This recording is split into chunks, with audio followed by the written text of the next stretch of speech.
I'm not well this morning, but definitely I'll do justice to this occasion by making a brief statement. Our dearest children, the Director ILO for the South Pacific Island countries, Honorable Assistant Minister, Permanent Secretary, staffs of my ministry, Mr. Agni Singh, members of the media, representatives from the Employers Federation, staffs of ILO, ladies, gentlemen, brothers and sisters. Bula Vinaka and a very good morning to you all. As we observe this year's World Day Against Child Labor, it is vital that we focus on the impact of the COVID-19 pandemic on the global community and how it is affecting us all. The crisis has already transformed into an economic and labor market shock, impacting not only supply, that is production of goods and services, but also demand, the consumption and investment. The current pandemic thus calls for strong mobilization of government and civil society resources to safeguard social well-being and the health and education and safety of our children so they can reach their full potential when this crisis is over. The Fiji Affairs government in the COVID-19 budget response has rolled out a plan that is assisting all Fijians in ensuring that we work hand in hand to protect workers and promote businesses at the same time. And also to look out to the future with a strong focus on child welfare and education to sustain Fiji in the post-COVID-19 world. Ladies and gentlemen and dear children, this year the World Day Against Child Labor will focus on the impact of the novel coronavirus pandemic on child labor with the theme COVID-19, protect children from child labor now more than ever. So what's the theme for this year, children?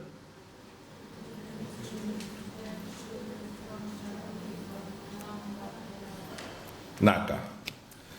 According to ILO, there are already an estimated 152 million children globally in child labor. And due to this pandemic, COVID-19, job losses and economic insecurity among many families are likely to increase the rate of child labor globally. Also, according to ILO, 71% of the global child labor estimates are found in the informal sector, and in particular, agriculture. The socio-economic impact of COVID-19 have threatened livelihoods and well-being of farmers, rural food market traders, vendors, and their children. We see economic distress for small farmers increasing day by day, creating situations that may lead to child labor where children are pushed to work for family survival. Ladies, gentlemen, and dear children, as a government and as a nation, This is a situation which we will all have to work together as a team to prevent. Most governments around the world have temporarily closed their educational institution in its attempt to stop the spread of the virus.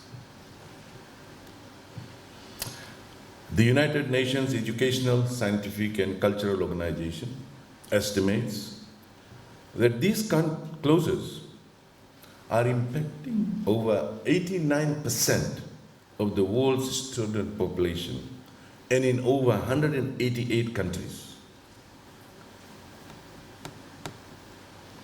While this action is necessary, these measures can have an unequal impact on children in urban and rural communities. Ladies, gentlemen, and dear children,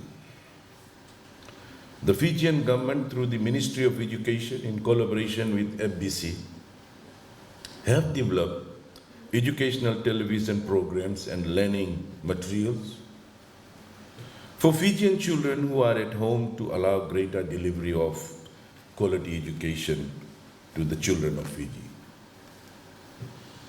And I urge all parents and guardians to ensure that you keep your children focused on these programs so they do not lose touch with their learning and to protect them from potential child labor activities.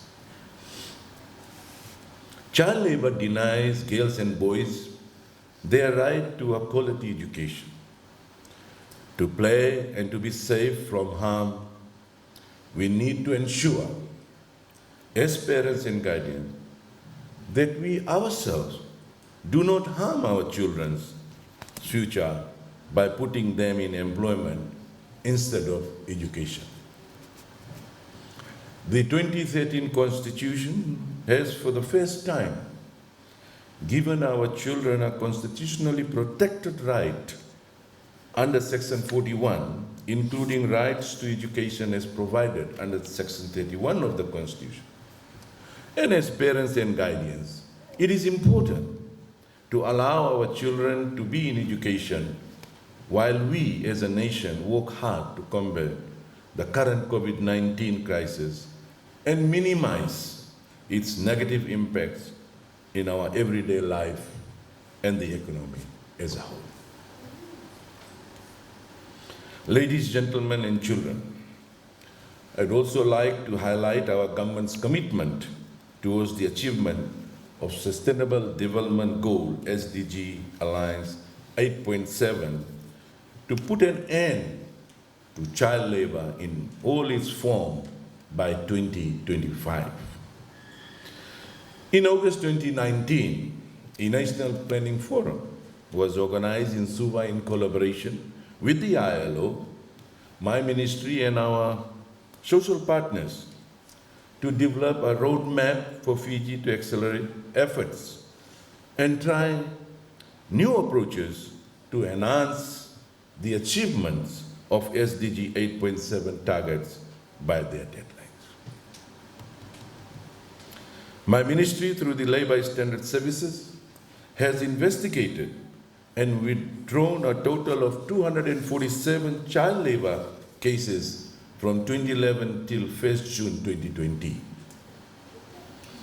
As an interagency partner, we have received great support from Ministry of Women, Children and Poverty Alleviation and the Ministry of Education, Heritage and Arts.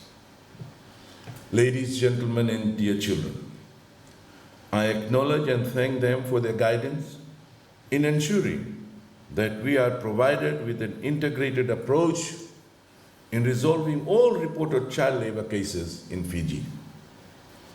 Ladies, gentlemen, and dear children, at this juncture, I must highlight that simple household task that is required of our children after school is not regarded as child labor, but generally seen as a natural part of child development. It is also noted that tasks and work given in schools as part of teaching and learning process is not regarded as a child labor. The Fijian government, through the profound and visionary leadership of our Honorable Prime Minister, is ensuring that we provide the best possible care, protection, and assistance so that no child is forced into child labor during this COVID-19 pandemic. The Fijian government, through my ministry, has submitted the 2019 till May 2020 report on Alliance 8.7 to ILO, highlighting our achievements and success as a pathfinder country. We will continue to strive for excellence, for better service delivery, and implement our plans to eradicate child labor. Fiji's commitment towards the elimination of child labor is also fully embedded in the Employment Relation Act 2007 and its regulation, which defines the worst forms of child labor, minimum age of employment, the rights of a child, and hours and types of work that a child above 15 years of age can perform. The Employment Relation Act 2007 has domesticated the ILO Convention 138 on minimum age and Convention 182 on worst forms of child labor, ratified by Fijian government. And my ministry is tasked with ensuring compliance with every aspect of the ERA and accompanying legislation against child labor in any form. Those who violate the law must expect to face the full brunt of it. And we will not make any exception or allow anyone to use the COVID-19 pandemic as a cover-up to make use of our children. It is timely that we as a nation take stock of our responsibilities on this important occasion of the World Day Against Child Labor. Ladies, gentlemen, and dear children, we will continue to work with our social partners, including the ILO, to protect children from child labor now more than ever. Thank you, and Vinaka.